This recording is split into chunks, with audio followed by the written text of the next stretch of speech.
came up with a title for a talk today, and the title has changed a little bit. The original title was 5 Steps to Freedom, and you'll see why in a minute.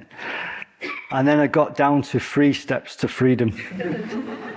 So it's like we haven't got so far to go, just 3 little steps. And then actually I thought there was also an alternative title, which was just the 3 freedoms. Actually, each of these steps is a freedom in and of itself. So I'll show you now why the title was originally the 5 Steps of Freedom.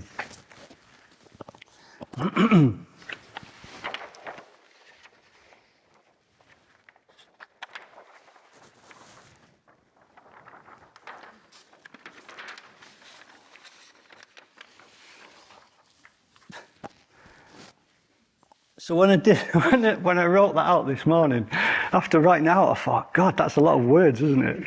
It looks quite complicated. So what you're looking at on this piece of paper is the system of practice for this particular tradition. So we're the Triratna Buddhist community, the Triratna Buddhist order, and this is kind of our system of practice, even system of meditation, really. So what we're going to be looking at today are 3, possibly 4 elements of this system. So we're going to be looking at this, and this, and this, and then I'm probably going to say a little bit about this. So I'm just going to say, I will actually speak out what's on the page. So at the bottom, the first kind of step, and the first step that we're looking at is integration. And the meditation which is related to that particular step or stage is the mindfulness of breathing. Then you've got the next step, which is positive emotion. And the meditation practice that we did this morning, that's related to that particular stage or step, is the metta bhavana.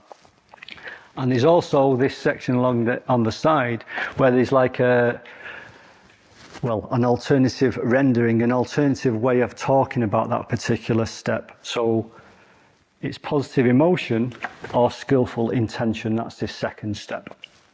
And then the third step is called spiritual death. I don't particularly like that term myself somehow. And the meditations that are related to that, actually, you could say there's more meditations here as well, are all of the Vipassana meditations. They relate to this particular stage of spiritual death.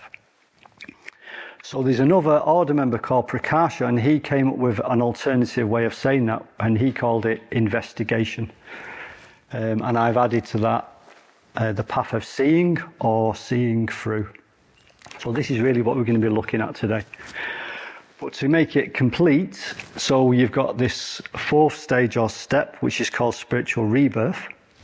And the practice, the meditation practice, is called sadhana practice.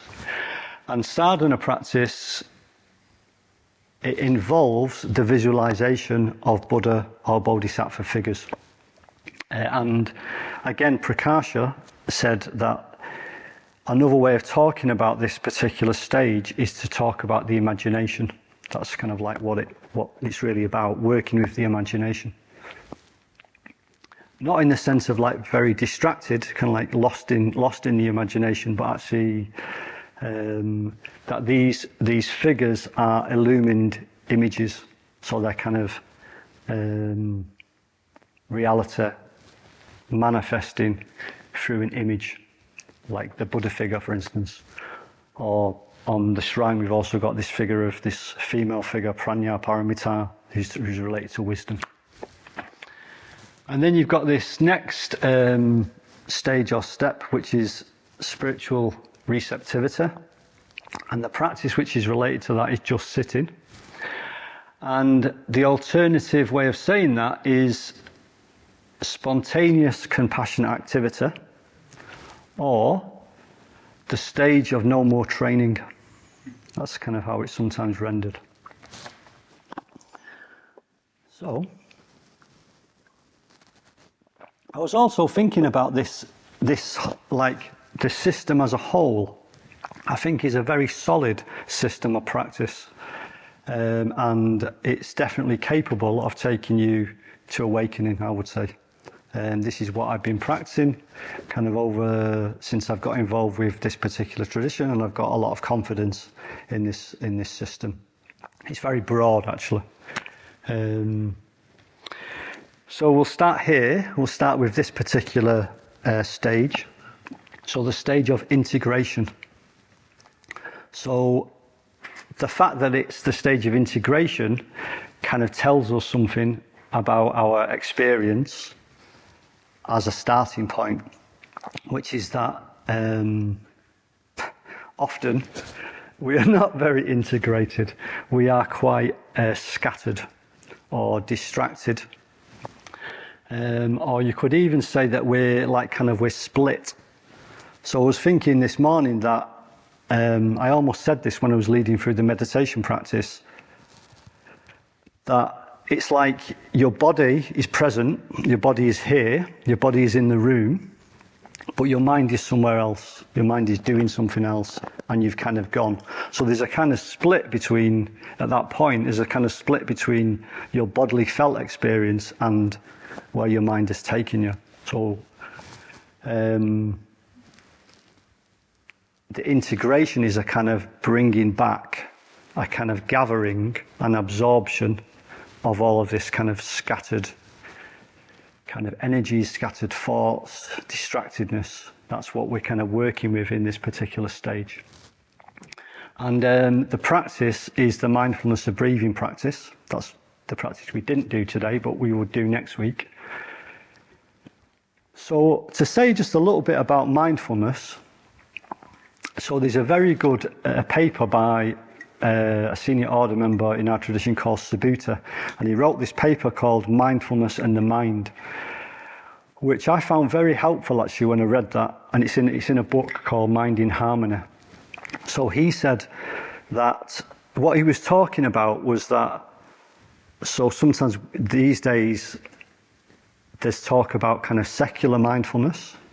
So I'm kind of trained with an organisation called Breathworks. They do courses for mindfulness for stress, mindfulness for health. So that's kind of called secular mindfulness. But what he was looking at was what does mindfulness mean from a Buddhist perspective? What are the kind of elements of mindfulness from a Buddhist perspective? And I'm not going to go into detail about this, so if you're interested, I would suggest you read his paper. But he kind of talks about a mind moment. That's the first thing he talks about. And then he talks about the three things that make up mindfulness. So the first thing that makes up mindfulness is what usually a lot of people think of when they think of mindfulness, which is called bare attention. That's the first thing. The second thing is sometimes translated as continuity of purpose or continuity of intention. And the last thing is called vigilance. So what that means is that, say for instance, when we're doing the mindfulness of breathing practice, we bring our awareness to the breath. So that's the bare attention. Awareness is just with the breath, attention is with breath. And we're trying to maintain that through time. So that is the continuity of purpose. We have a purpose, which is to stay with the breath, and the mind kind of scatters, and then we notice that, and then we come back. So the more we do that, the more we are with this sense of continuity of purpose. And the last part of it, which I think is very good to bring in actually, is vigilance. Again, I'm not so keen on that word really, because you've got words like kind of hyper-vigilant, haven't you? Kind of like this sense of like being very... So what does that mean in relationship to mindfulness? What it means is that the mind has got tendencies to go in different directions, and some of those directions are what's called in Buddhism skillful, and some of them are unskillful. So a skillful state of mind is a mind which which has at its base a kind of love and generosity and wisdom. An unskillful state of mind has at its base greed, hatred, and delusion. So the vigilance is kind of like, is this sense of being clear what is actually happening in your mind from moment to moment, and is that skillful or unskillful? So it's related to ethics. That's really important, actually, to see that mindfulness, even within, when we think about mindfulness, that actually mindfulness has got within it ethics. Yeah, it's not that. This is why there's a difference in terms of, say, how, if you're talking about secular mindfulness, that probably wouldn't be talked about, actually. So that's one thing.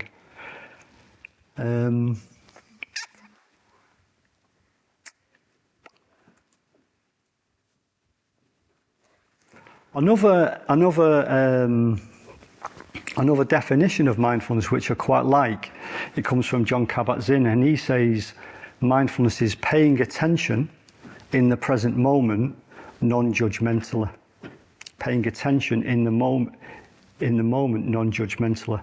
So what that says again is that if we can bring our attention to rest on something, on the breath, for instance, it brings us into the present moment. We're not lost in the past and we're not lost in the future. And the quality of that attention that we're bringing, this is what we're trying to cultivate over time, is non-judgmental. So that means what I tend to think of in relationship to that is that mindfulness has a kind of a warmth to it. It's not a cold observing. There's a sort of warmth which allows for things to come in to awareness, and it's not judging what comes. There is a kind of, even though I've just said with vigilance, there is a sense of seeing where the mind goes. Is it going in this direction or that direction? But the general attitude is more not judging what comes. And we will judge what comes. That's the truth of the matter. If we start to experience irritation or impatience, or I know we're in a strong state of kind of anxiety, probably what we'll do is judge that. So again, it's like noticing if our attention is kind of like maintained over time, can we see how we have just layered one thing on top of the other? Like kind of we have an experience, and then we get the kind of like the stick out, and we kind of beat ourselves because we're not supposed to be having this experience. This is meditation. Meditation is about calm and peace, and this is not what I'm having. I'm not so impressed with this. Bang, bang, bang, bang, bang. Why am I such a terrible meditator? It's just thought on top of thought on top of thought on top of thought. But at any point in that kind of chain, there's a possibility to become aware that that's what's happening, and return, kind of in the sense of returning to the breath. The other thing that I think is very helpful in relationship to mindfulness is because the breath itself is a physical sensation. So it's a sense of touch. It's actually how we experience the breath it is one of the senses. We're experiencing it as touch. It's sensation. We feel the breath kind of moving in the body. We can kind of experience the sensation as the breath comes in.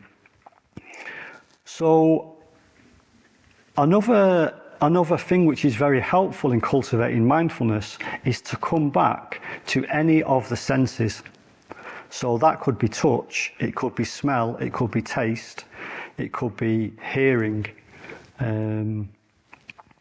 There's also the sense of the mind, but I'm not going to go into that at the moment. So that's one thing, very practical thing that you can do when you start to feel kind of stressed or anxious or worried or whatever it is. Just bring yourself back to one of the senses. What am I hearing at the moment? How does it feel for my bum to be pressing down on this nice warm blanket at the moment? I know at that point that I'm here in the present moment and I'm not lost in other things. So that's kind of really important.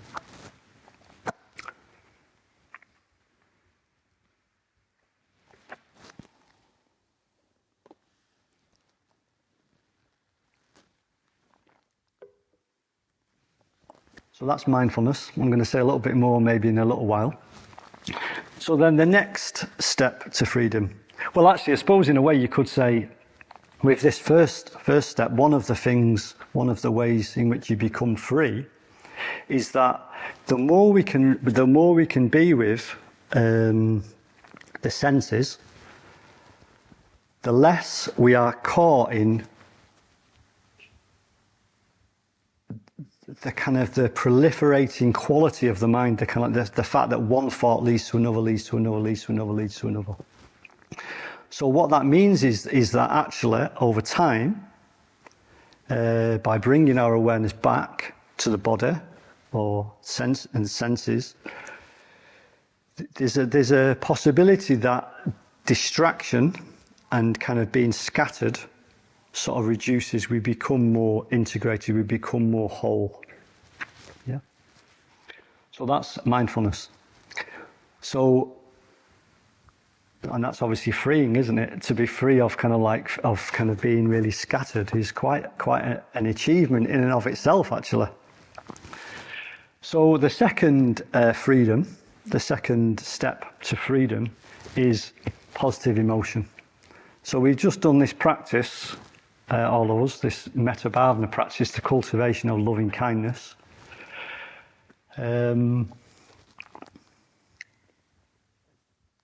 Which is amazing, isn't it, really? So we were sat in here before, and we, particularly actually when we did the fifth stage, I just opened my eyes and look at all of these people here in this room that are doing this practice of loving kindness. And in this particular stage of loving kindness, what we're doing is we're expanding that out to all beings. As I'm sat here meditating and I'm wishing that for other people, all of these other people are doing that. That was very powerful, like God, not just me, us, kind of having that sense of well-wishing for kind of all living beings.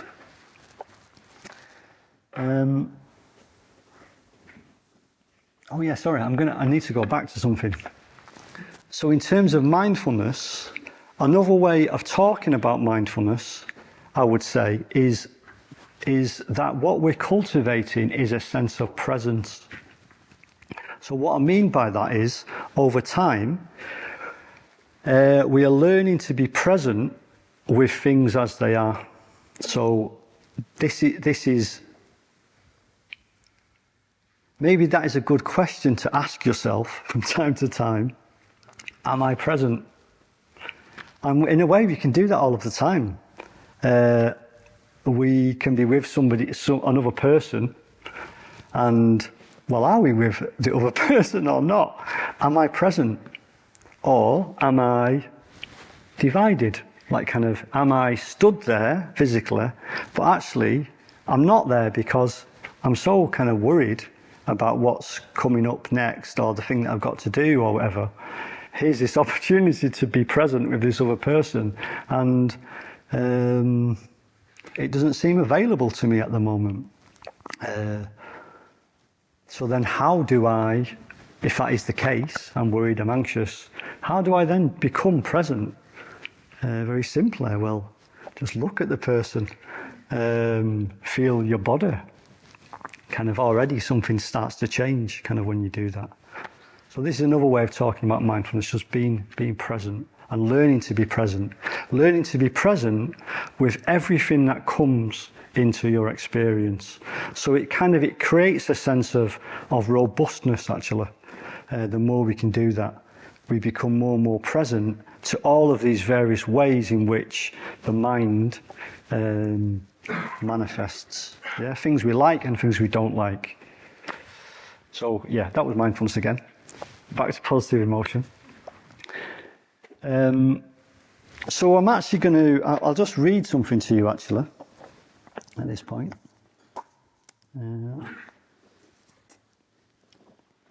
Just because I think it's a very good definition of metta, of loving kindness.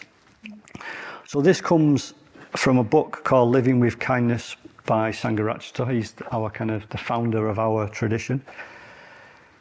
And this is his definition. So the Pali word metta, Maitri in Sanskrit, is related to mitta, Sanskrit mitra, which means friend. Metta can thus be translated as friendliness or loving kindness. Developed to its full intensity, metta is a down-to-earth care and concern directed towards all living beings equally, individually, and without reservation. The unfailing sign of metta is that you are deeply concerned for the well-being, happiness, and prosperity of the object of your metta. Be that a person, an animal, or any other being. When you feel metta for somebody, you want them not just to be happy, but deeply happy. You have an ardent desire for their true welfare, an undying enthusiasm for their growth and progress. So that's what we're kind of aiming at when we're doing the metta bhavana practice. And ardent, as well, I'm going to tell you what ardent is. I didn't know what ardent was. Ardent desire for their true welfare. Ardent means characterized by intense feeling, passionate, intensely devoted. So you're intensely devoted to the welfare of yourself and other beings. Fiery, bright, glowing like fire, burning, fiery, hot. So that is kind of metta. That's kind of what it can be like. It might not feel like that. It might be quite like a little small little ember. But it can also have the sense of being like that.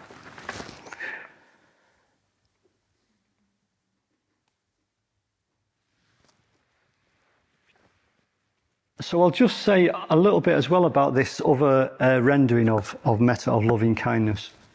So this comes from Subhuta, and he calls this particular stage skillful intention.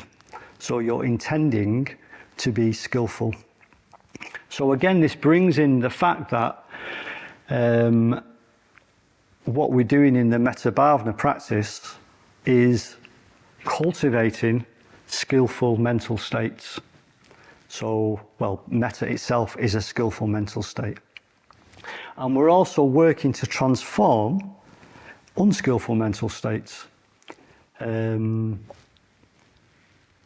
So, actually, I realised that as I'm saying this, I haven't actually...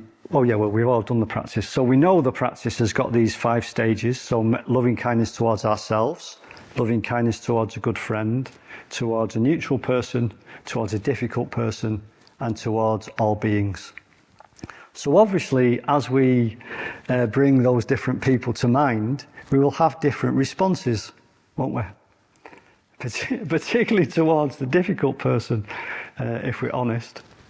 Like what might happen when we bring to mind the difficult person, or what is it like when the difficult person is in our mind, maybe not when we're doing the metta bhavana practice.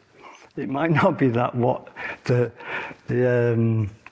mental states that we're in are particularly skillful. They might be more that we just feel really irritated and angry, and we want rid of them. We've got to be honest about that, haven't we, really? That's our starting point.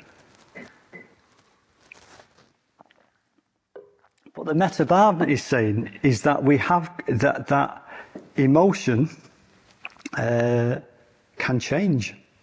Our responses can become our responses can become responsive rather than reactive. We can notice the reactivity.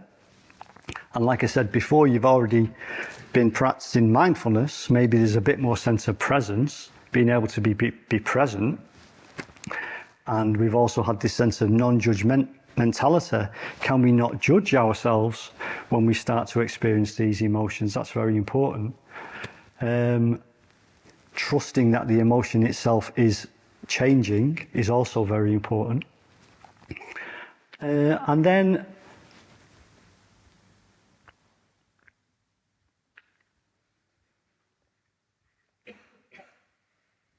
somehow finding a way to come into a different kind of relationship, kind of particularly with the difficult person. I think part of the battle with that particular stage of the metabhavana is that what tends to happen is either when we bring them to mind in the practice or when we meet them, maybe it's even more obvious when we meet them. It's like, what are we meeting at that point? Do we meet them or do we meet our story of them? And quite often what we meet is our story of them.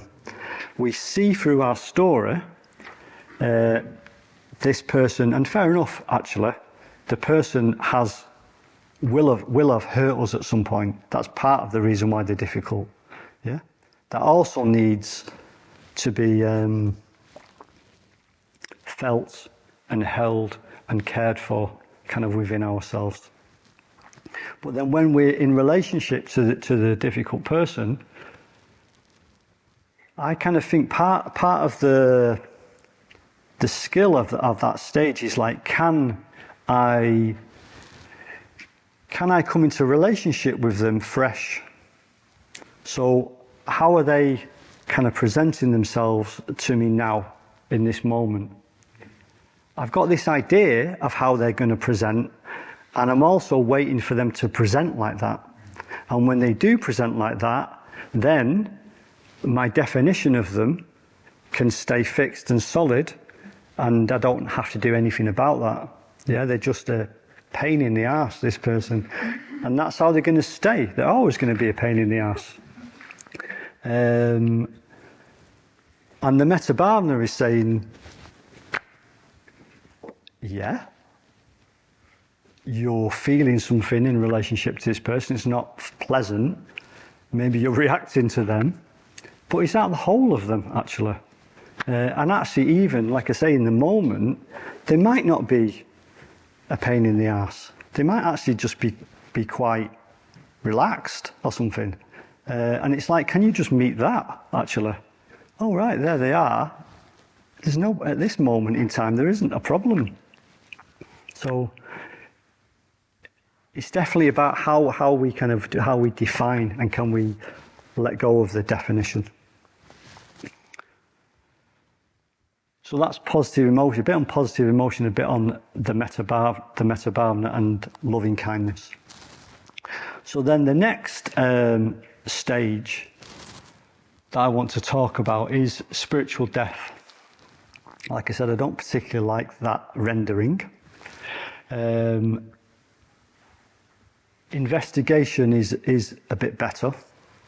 And I've said that oh yeah, actually that's one thing that I also need to say maybe at this point. So how we tend to practice these two meditations at the beginning is we practice them as what is called samatha practices. So samatha means calm or tranquility. So we practice the mindfulness of breathing, we practice the metabhavana, and there's an opportunity to experience calm and tranquility.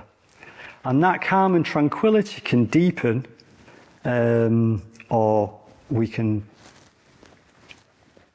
whatever that is, go up, like kind of our consciousness can heighten, yeah? So Buddhist meditation,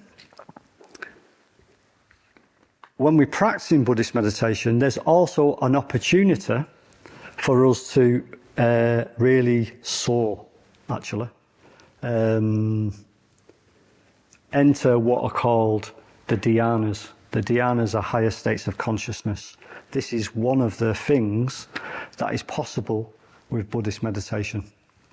So this calm and tranquility, another way that might manifest might be something like delight or rapture, bliss, equanimity. These are various stages of kind of absorption in meditation. And even kind of, even things like the experience, so this is one of the other absorptions, the experience of infinite space and the experience of infinite consciousness. So that's quite a lot of the dhyanas.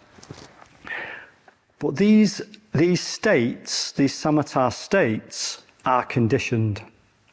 So as amazing as they are, and as happy as we can feel when we're in them, they arise in dependence on conditions.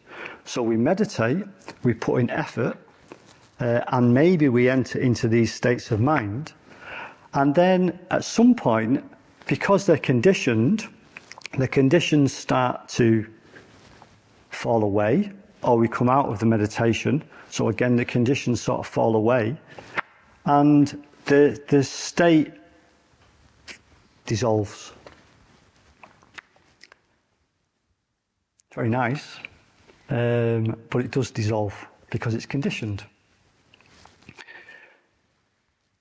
So this next stage, spiritual death, is the stage of vipassana meditation. So there are lots of different ways of talking about vipassana and what vipassana is.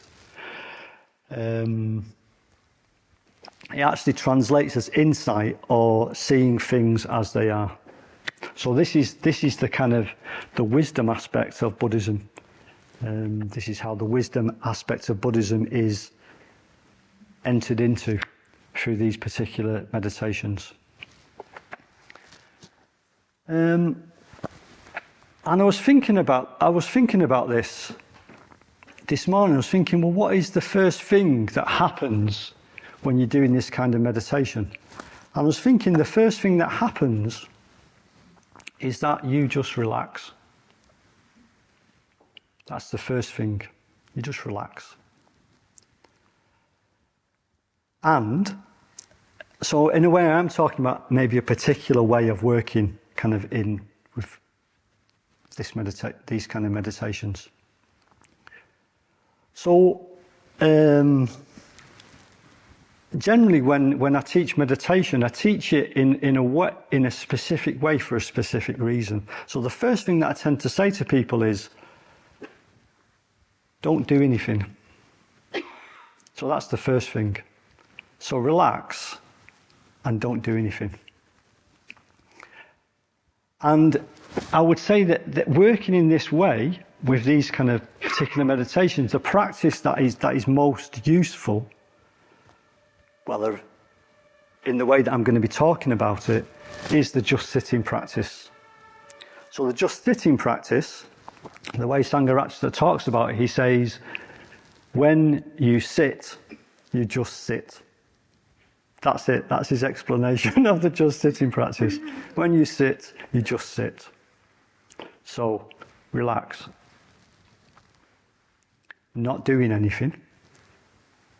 Open. See what happens. What comes into that particular space.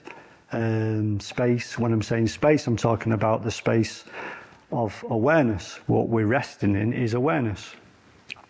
So open, relax. And then, of course, things will happen, won't they? Thoughts will come, emotions will come, sensations will come, sounds will come. None of those things, from this perspective, are a problem. If we want to get into kind of higher states of consciousness, there can be a sense that some of these things are a problem. We need certain conditions, we need stillness, we need quiet.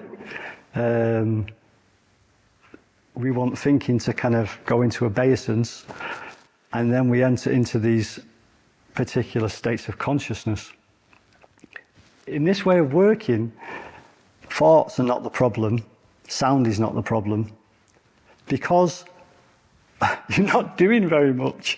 You just sat open, and things come, and things go. Things come, things go. So when we were sat before, when we was meditating, there was various people kind of coughing, sort of at different points. It's just a sound. Like, you can get quite irritated by that. Some people get quite irritated by that. Sorry for the person that was coughing and don't want. I'm telling you, actually, for me, it's not a problem. But this is interesting, actually. Open, relax, open, sound. I wish they'd just shut up. I'm trying to be calm. I'm trying to concentrate. Do they not understand this is a meditation hall? Now, at every single point of that chain, there has been an opportunity. That thought arose. Do they not understand this is a Buddhist centre? Do they not understand this is a meditation hall? Gone. That thought has just gone. The sound has gone. It's not present anymore. So what's the problem, really? So this is a radical shift, I would say, actually. It's a radical shift in terms of how we relate to our experience. And it also helps with these other two practices, the mindfulness of breathing and the metta bhavana.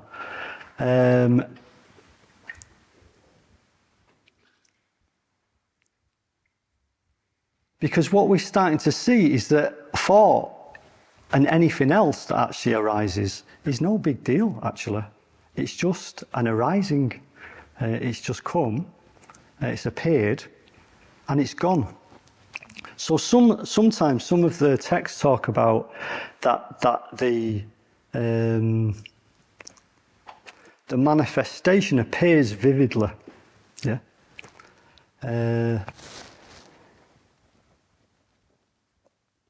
I'm going to pause in a bit because I've got a prop and I'm not too sure whether to use it or not. So, well, I will. I'll use it. I've kind of committed to it. So this, what I'm going to show you is kind of what I'm talking about, but in a visual sense. Yeah. So it's kind of like relax, open, which kind of means that the awareness is very big. Usually, it's just kind of whole space, really. And then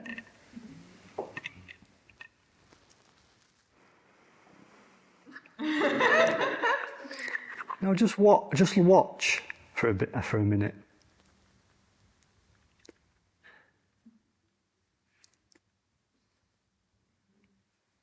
Gone.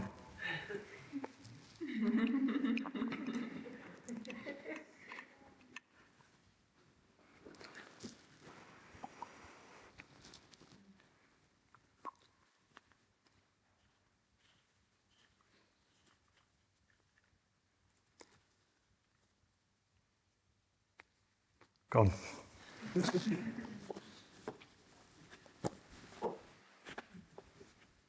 So that could have been a moment of insight, actually. And maybe, who knows what's happened for you, that could have been a moment of insight. Because what it is showing you is that things manifest, they appear vividly, thoughts appear, images appear in the mind, emotions appear, they're very vivid. There is something there, and then it's gone. And what tends to happen is that, like, if you're seeing the thought as a bubble, it's kind of like the thought appears, and we enter into the bubble. And when we're in it, we see from its perspective.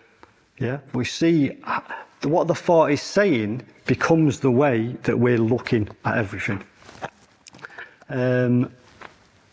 But because it is momentary. You can't hold on to it. So we spend our time kind of believing our thoughts and coming from their perspective, and they're telling us how the world is, and they're telling us how other people are.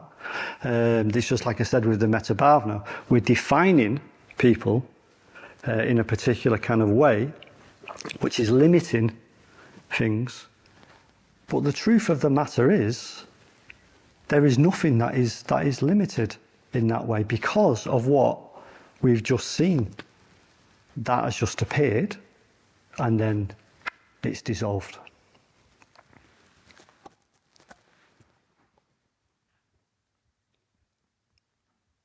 So, I'm kind of aware there's not much time. Maybe one thing to add in to this whole way of kind of seeing with this kind of Vipassana thing. So some of you will know this, some of you know it from reading Buddhism. So this is why it is good to study Buddhism. But what you study needs to be applied to your life, and you need to see whether it is true in your experience. Can you see what you study in your experience? So what Buddhism says is that all conditioned things are impermanent, insubstantial, and unsatisfactory. All conditioned things are those three things. So part of the reason why this stage is a seeing is that it's a shifting of perspective to look in a particular way. So if you take any one of those things, impermanence, insubstantiality, or unsatisfactoriness, and you look from that perspective. This is why it's quite a good idea to be working with the just sitting practice, because you're not doing anything. The practice is just open. And then you see what comes, and whatever it is, it doesn't matter what it is, sensation, thought, emotion, sound, and you're looking from the perspective, say for instance, of impermanence. And you see, oh, actually, what the Buddha said is true. All things are impermanent. Here it is in my experience. All things, as they appear in the mind, cannot be grasped. I cannot show you the thoughts that I was having earlier on today, because the thoughts are not substantial. There's nothing there that I can hold on to. It's gone. So these two kind of are together in a certain sense. And then the last one, this sense of unsatisfactoriness, is more about what happens when we're not living from that a sense of seeing things as impermanent and insubstantial. When we enter the world of thought and we believe what it's telling us, our world gets created, and our way of being in the world in relationship to other gets created. And that is a limitation. It's definitely a limitation. Sometimes you can very strongly see it's a limitation when you're in a state of anxiety or irritation or whatever. But in a way, it's also a limitation when there's a sense of pleasantness, because what we tend to do when things are more in that band of experience is we want to maintain them. We want to keep them going. We have a pleasant experience, we want to repeat it. We're in love with somebody and we want that to be kind of carry on, just indefinitely, that particular feeling. But it doesn't, it changes. We all know that because, well, probably everyone that's been in a relationship knows that. Love is not a fixed thing. It's like it's a fluctuating thing, and sometimes it kind of really dies out. Sorry, for those of you in love. But I suppose what I'm getting at is more the sense of like, is that there is a grasping, yeah? This is the problem. The problem is the grasping. I want this to continue, and I'll do my damnedest to make it continue. We can work with conditions, and we can maintain conditions as best as we can for something to continue. Yeah, that is something we can do. But if the conditions also involve another person, well, they've got their own set of conditions. You don't know how their set of conditions are going to unfold. So we don't know what's going to happen.